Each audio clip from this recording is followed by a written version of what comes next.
आगामी विधानसभा चुनाव नज़दीक हैं और 230 विधानसभा सीटों में से बालाघाट विधानसभा सीट भी एक है, जिसमें पिछले 7 बार से विधायक गौरीशंकर बिसेन इस पद पर आसीन रहे हैं। और भाजपा की सरकार की क्या कुछ उपलब्धियां रही हैं, जनता की क्या कुछ मांगे रही हैं, किन मांगों पर भाजपा सरकार खरी उतरी है, जनता का क्या मूड है इस विधानसभा चुनाव को लेकर, आइए जानते हैं आज के पब्लिक ओपिनियन में। आपका नाम? जी, मेरा नाम गौरव श्रीवास्तव है। गौरव जी, जो भाजपा सरकार रही है या स्थानीय विधायक रहे हैं, ये इनका रिपोर्ट कार्ड किस तरह का रहा है और आप इनके कार्यों से संतुष्ट हैं? जी, जैसा आपने अभी बताया है कि भारतीय जनता पार्टी से 7 बार के विधायक जिनको 9 बार चुनाव लड़ने का अवसर प्रदान किया गया भारतीय जनता पार्टी का, तो इससे स्पष्ट समझ में आता है कि जो कार्यकर्ता कार्य करता है उसको निश्चित तौर पर भारतीय जनता पार्टी मौका देती है। और यही हमारे भारतीय जनता पार्टी के जो स्थानीय विधायक है गौरीशंकर बिसेन जी को बार बार उनके कार्य के आधार पर ही भारतीय जनता पार्टी ने विधानसभा लड़ने का अवसर प्रदान किया। और निश्चित तौर पर जब वो जीत करके आए हैं, इसीलिए बार बार उनको हर बार भारतीय जनता पार्टी ने उनको यहाँ से विधानसभा प्रत्याशी के रूप में चुना है। और रही बात, जैसे कि आप देख रहे हैं विकास की, तो विकास भी एक कड़ी होती है। विकास भी ऐसा ही नहीं कि आज हमने अगर पेपर साइन किया तो कल से हम विकास हमारे धरातल पर देखने लगे, यह तो संभव नहीं है। धीरे धीरे विकास की भी प्रक्रिया आगे चलती है और उसका परिणाम स्वरूप आप देख सकते हैं कि आज भारतीय जनता पार्टी के द्वारा यहाँ पर रेलवे ओवरब्रिज 3 रेलवे ओवरब्रिज पास कराए गए हैं। आप इतवारी कृषि मंडी में जाकर के देखिए, आपको इतनी बड़ी कृषि उपज मंडी आपको दिख रही है। विभिन्न स्थानों पर कृषि उपज मंडी बनाई जा रही हैं। इसके अलावा लालबर्रा और बालाघाट के दूरस्थ ग्रामों को मेन सड़क से जोड़ा गया है, ताकि ग्रामीण अंचलों में रहने वाले हमारे साथियों को शहर में आकर के अपनी जो उपज है, संपदा है, उसको क्रय करके अपना पैसा कमाने का मौका मिले। और विभिन्न प्रकार की योजनाओं के माध्यम से भारतीय जनता पार्टी जो एक युवा से लेकर के महिला और बुजुर्ग तक का जो ख्याल रख रही है और उनके सपनों को साकार करने का जो प्रयास कर रही है, निश्चित तौर पर आने वाले जो विधानसभा चुनाव है इसमें भारतीय जनता पार्टी को रिजल्ट देखने के लिए मिलेगा। और भारतीय जनता पार्टी 230 में से लगभग 150 से ज़्यादा सीटों पर अपना वर्चस्व कायम करके आगे आएगी। जी, विकास की बात गौरव जी ने कही। आपका नाम? गौरव मिश्रा, अधिवक्ता। गौरव जी, क्या कुछ ज़मीनी मुद्दे रहे जिन पर काम किया जाना चाहिए था और क्या कुछ करना बाकी रह गया? मेरा ये मानना है कि बालाघाट के अगर परिप्रेक्ष्य में हम देखते हैं तो थोड़ा सा जो हॉस्पिटल्स वगैरह जो हैं उन पे थोड़ा सा ध्यान देने की ज़रूरत है। और प्रदेश के हिसाब से अगर देखते हैं हम तो रोज़गार एक बहुत बड़ा मुद्दा है। रोज़गार के ऊपर सरकार को काम करना चाहिए। अभी आपने रिसेंटली में देखा होगा कि अभी हमको सुनने में आया कि ये जो हमारे पास की एक यूनिवर्सिटी है सरदार पटेल यूनिवर्सिटी, यहाँ पे अभी ऐसी कुछ घटना सुनने में आई जिससे कि छात्रों के साथ कहीं ना कहीं गलत हो रहा है।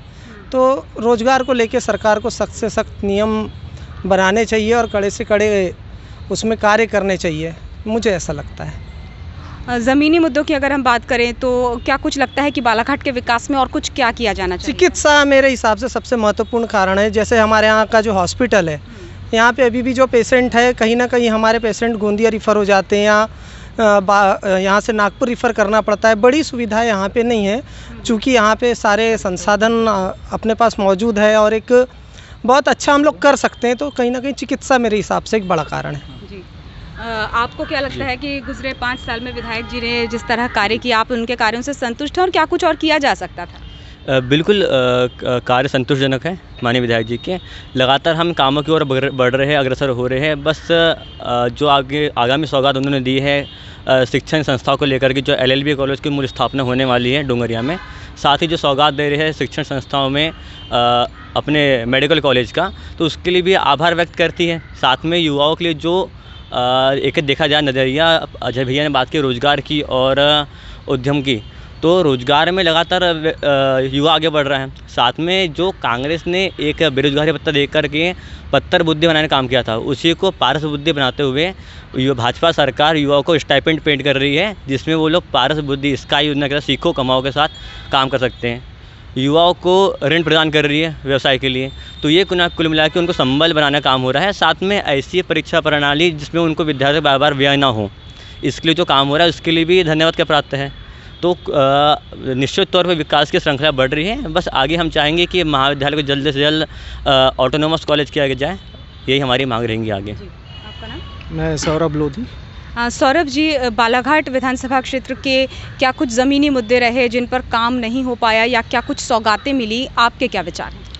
देखिए, लगभग 35 सालों से बालाघाट के जो वर्तमान विधायक है गौरीशंकर बिसेन जी, जो पिछड़ा वर्ग कल्याण आयोग के अध्यक्ष भी है, लगातार सत्ता पर काबिज है। लेकिन जब जब उनके घोषणा क्या कुछ ज़मीनी मुद्दे रहे जिन पर काम नहीं हो पाया या क्या कुछ सौगातें मिली, आपके क्या विचार हैं?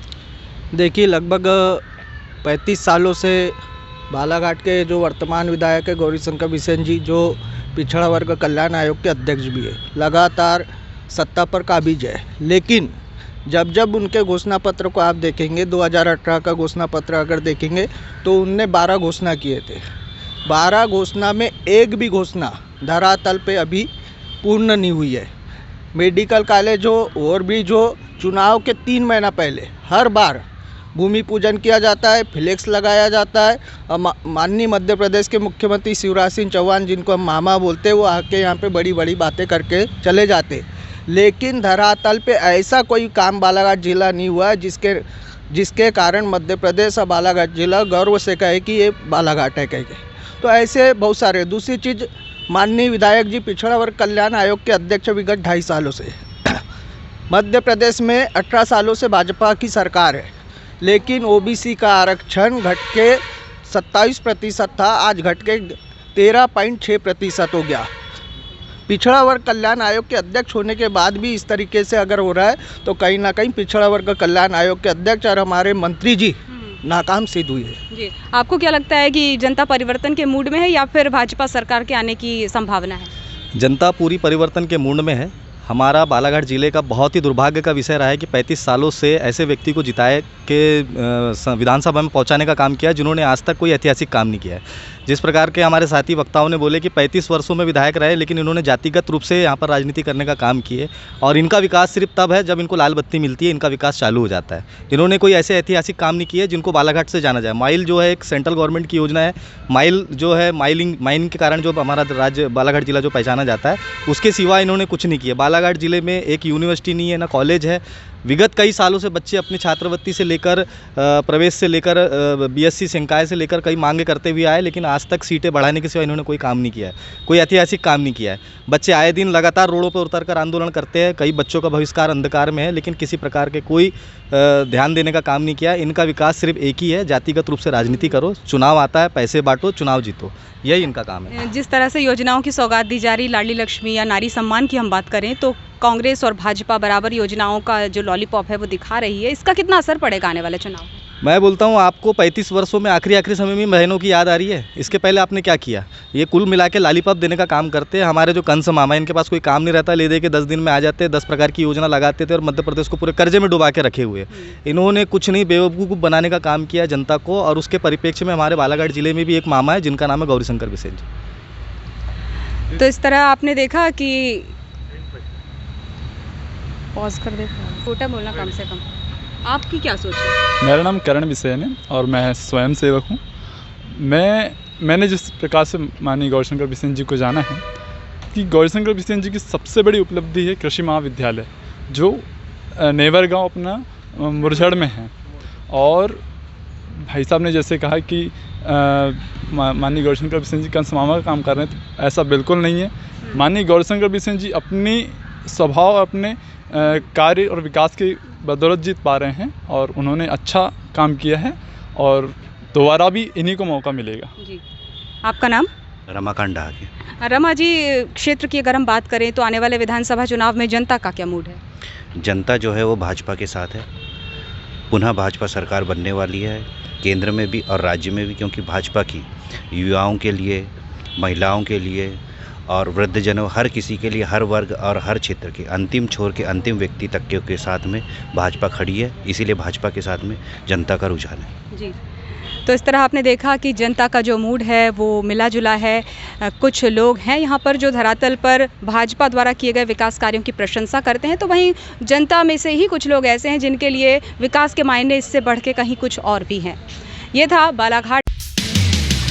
बात देश की, बात जिले की और बात शहर की।